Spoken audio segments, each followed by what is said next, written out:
Shalom, selamat bertemu kembali Bapak Ibu teman-teman. Perkenalkan, nama saya Riyadi, saya dari Kota Palangkaraya, Kalimantan Tengah. Di Smart People ini saya menjadi bagian untuk di Palangkaraya, Bapak Ibu teman-teman ya. Uh, dalam membuat video ini Bapak Ibu teman-teman, ada banyak pembelajaran yang asik buat saya gitu. Ini adalah tag video yang ke-6. Jadi sudah 2 yang udah jadi tadi itu Bapak Ibu, dari kemarin sampai hari ini. Dan kalau misalkan ini bisa ada dan Bapak Ibu bisa saksikan, berarti berhasil sukses gitu ya. Karena di dari kemarin sampai hari ini tadi, saya mengambil video, entah apa, seperti apa dan bagaimana saya kurang memahami. Ketika saya menonton ulang gitu ya, bisa jalan gitu, bisa saya tonton. Tapi begitu saya ingin mengecek kedua kali, pasti selalu dikatakan korup Bapak Ibu teman-teman, rusak filenya gitu. Jadi apa ya, seperti sebuah cuitan yang Tuhan ingin kasih tahu ke saya gitu. Tidak mudah gitu ya untuk bisa menjadi seseorang yang sabar gitu. Semuanya perlu proses yang tidak mudah juga gitu. Salah satunya adalah ketika saya membuat video ini, uh, banyak hal saya keluarkan gitu. Dari video yang pertama sampai video kedua itu berbeda materinya. Tetapi video pertama dan video kedua tadi tuh korup gitu ya. Entah kenapa gitu ya. Saya tidak memahami apa yang terjadi gitu. Tapi Bapak Ibu teman-teman, yang saya dapatkan gitu dari perjalanan saya, karena ini kan programnya Witness to Christ ya, artinya kesaksian bersama Tuhan gitu. Karena kalau berbicara tentang kesaksian bersama Tuhan, berarti kan perjalanan hidup yang real dilakukan gitu ya, dalam hal apapun Bapak Ibu teman-teman. Entah itu hal baik, entah itu hal tidak baik. Hal yang baik kita terima dengan baik, atau hal yang tidak baik kita terima sebagai pembelajaran buat kita, agar kita bisa mengingatkan orang, kita bisa memberitahu orang A, B, C, D sampai Z. Kalau lakukan ini tidak baik, hasilnya pasti tidak baik.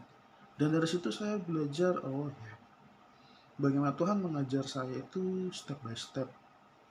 Itu semua berawal ketika anak saya masuk rumah sakit Bapak Ibu. Saya kolaps gitu ya, keuangan saya.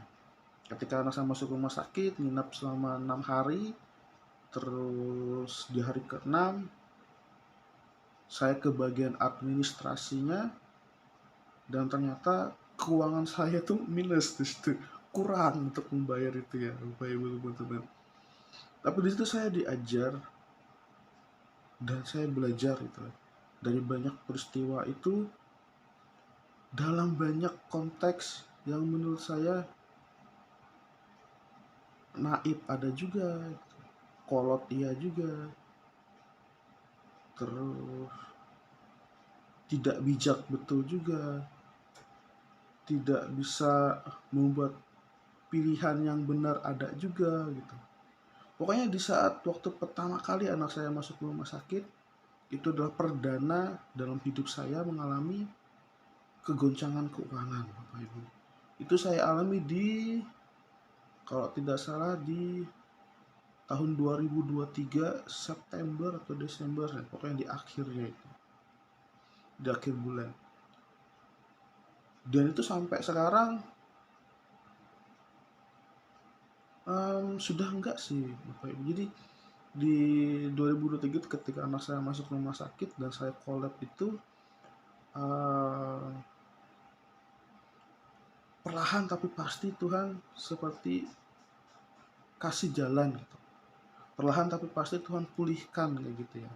Tapi itu kan perjalanannya nggak sebentar ya Bapak Ibu teman-teman ya. Eh, ada banyak di dalam tuh lika-liku yang harus saya hadapi di situ. Tapi Bapak Ibu teman-teman, percaya tidak percaya semuanya dipulihkan sama Tuhan pada saat ini. Dan dari situ anak saya masuk rumah sakit lagi ya Bapak Ibu ya. Yang kedua kali itu di tahun 2024 ini, baru-baru ini saja. Dan di situ saya belajar berharap penuh sama Tuhan. Karena saya katakan sama Tuhan di dalam doa pribadi saya, Tuhan kalau anak saya ini masuk rumah sakit seperti ini lagi, kayak gimana Tuhan? Nanti aku kolab lagi Tuhan, minus lagi dong. Ini kan baru mulai pulih. Banyak kekhawatiran di situ Bapak Ibu teman-teman terjadi di dalam saya, di dalam diri saya tuh luar biasa, gitu ya. Walaupun dilihat oleh orang di luar, gitu ya, saya ada orang pribadi yang tenang, diam gitu. Tapi tidak ada yang tahu apa yang ada di dalam isi kepala saya gitu ya. Bagaimana saya benar-benar bergumul akan hal itu. Dan dari hal itu Bapak Ibu, dari kenaipan saya, dari kekolotan saya, dari tidak bijaknya saya dan lain sebagainya, saya berpikir, saya ambil keputusan, kita ganti rumah sakit. Kayak rumah sakit pertama adalah rumah sakit swasta yang jelas-jelas mereka tidak menerima BPJS Bapak Ibu teman-teman. Di yang kedua, anak saya rawat inapkan di rumah sakit milik pemerintah. Rumah sakit terbesar di Kota Palangkaraya Bapak Ibu. Pertama dan satu-satunya yang terbesar. Walaupun sekarang sudah banyak rumah sakit swasta juga yang bagus-bagus ya Bapak Ibu ya.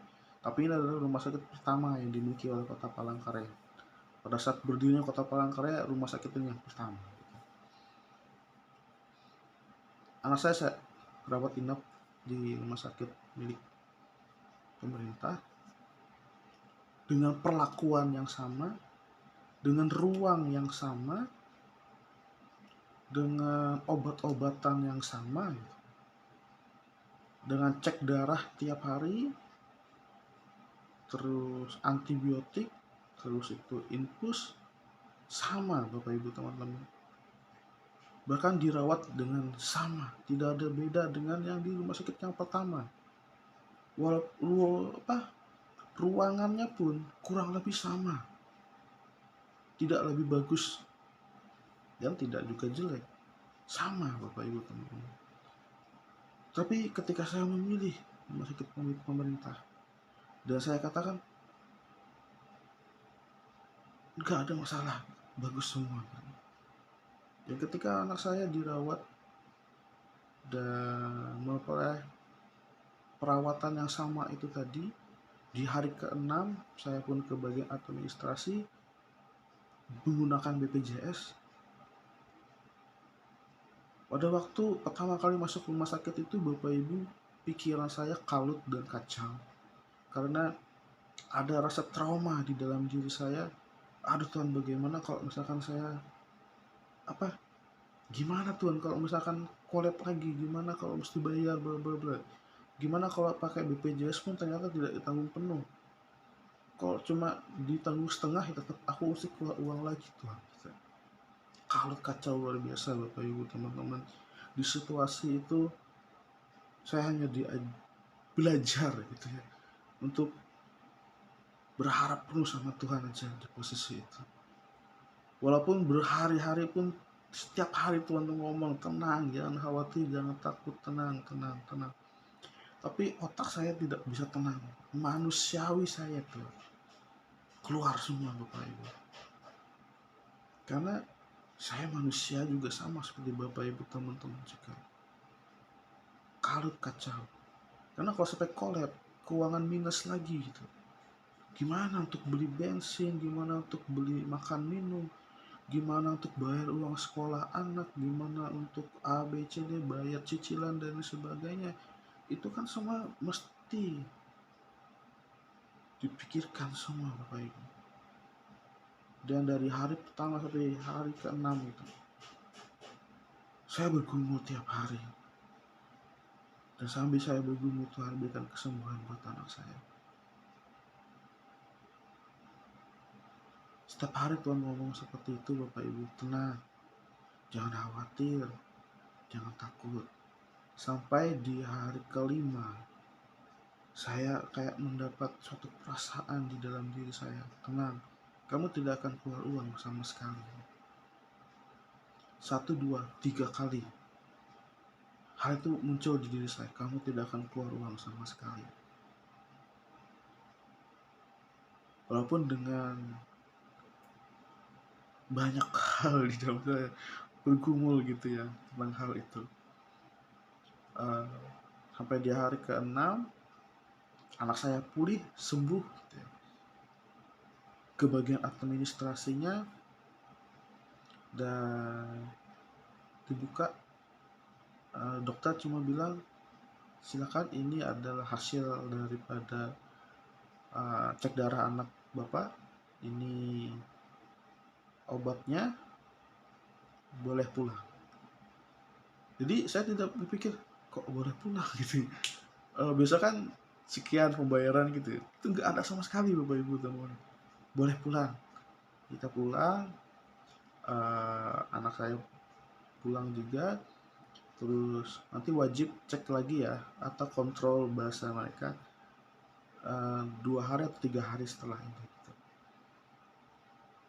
Aneh dan ajaib Bapak Ibu teman-teman. Tuhan bilang tidak akan keluar uang sama sekali, dan ternyata betul. Dan dari situ Bapak Ibu, ada sesuatu dalam diri saya yang berubah total dalam melihat segala perkara. Dan saya memahami bahwa di proses ini, bahwa setiap Bapak Ibu yang mengalami proses masalah yang terjadi dalam kehidupan kita masing-masing, itu ada cara Tuhan untuk berbicara sama kita, pribadi lepas pribadi. Jadi tidak hanya selalu ngeroh-ngeroh Bapak Ibu teman-teman. Tidak hanya selalu harus bahasa roh, tidak hanya harus nubuatan, tidak hanya harus Tuhan tuh ngomong gini-gini, tidak.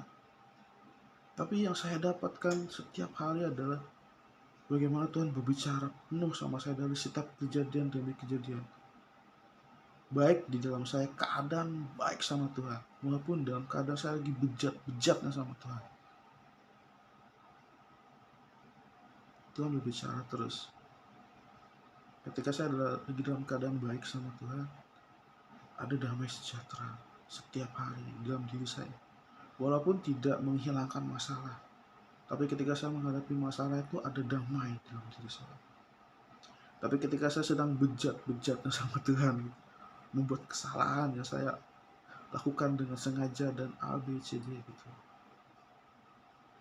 Tuhan pun berperkara sama saya banyak hal.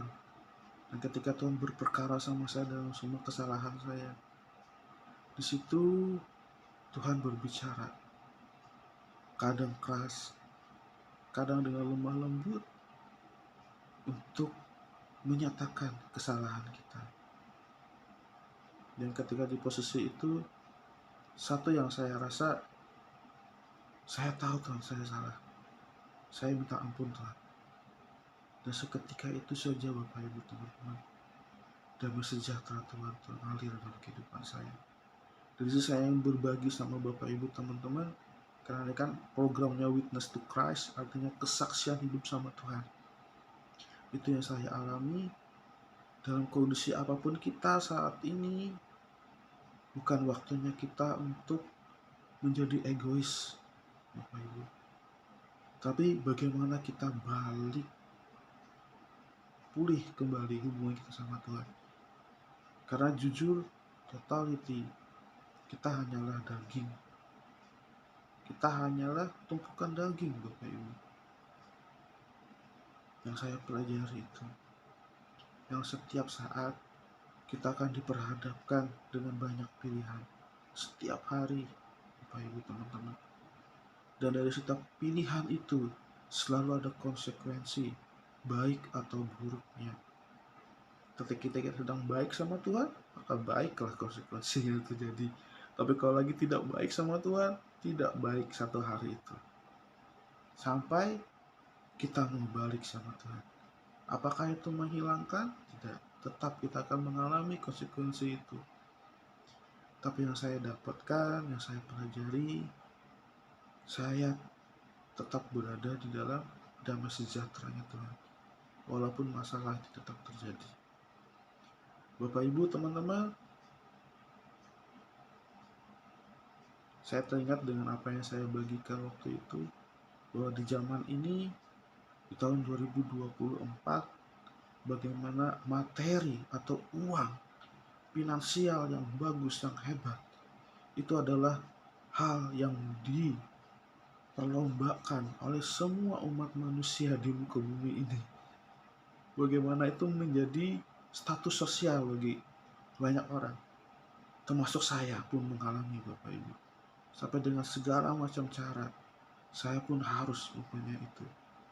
Mempunyai finansial yang bagus, keuangan yang bagus, sehingga saya punya status. Bapak Ibu mengalami hal yang sama, saya pasti juga mengalami hal yang sama, saya rasa. Dengan porsi masing-masing. Tapi di posisi di zaman ini, Tuhan ingatkan saya bahwa ada dua hukum yang terutama di Alkitab dicatat, yaitu kasihilah Tuhan Allahmu dengan segenap kekuatanmu. Itu yang sudah dilupakan oleh semua umat manusia, termasuk saya di dalam kesalahan saya itu. Tapi itu mengingatkan saya dan kita semua. Dan hukum yang kedua, ada kasihilah sesamamu manusia seperti kamu mengasihi dirimu sendiri. Ada di Alkitab, silakan di-searching. Artinya Bapak Ibu, kita tidak bisa lepas dari dua hukum ini. Bagaimana di zaman ini manusia takarannya adalah materi dan melupakan dua hukum ini yang harusnya berjalan dalam kehidupan kita, yaitu mengasihi Tuhan Allah kita dengan segenap apa yang kita punya dan mengasihi sesama kita manusia seperti kita mengasihi diri kita sendiri. Seperti bagaimana kita tidak ingin mata kita dicolok karena sakit kalau dicolok matanya, begitu juga kita harus mengasihi sesama kita. Sesama tidak hanya berbicara tentang orang lain, bisa saja pasangan hidup kita, suami istri, anak, keluarga, sanak famili, tetangga, dan siapapun, rekan kerja, pokoknya sesama manusia, siapapun itu, agama apapun itu. Tuhan bilang, kasihilah sesama manusia seperti dirimu sendiri, mengasihi dirimu. Amin Bapak Ibu teman-teman. Mungkin itu saja kesaksian saya pada hari ini. Dan jikalau kesaksian ini boleh muncul, berarti puji Tuhan, berarti rekaman ini boleh berhasil saya kirimkan ke tim media. Terima kasih. Selamat bertemu kembali. Tuhan Yesus memberkati. Dah.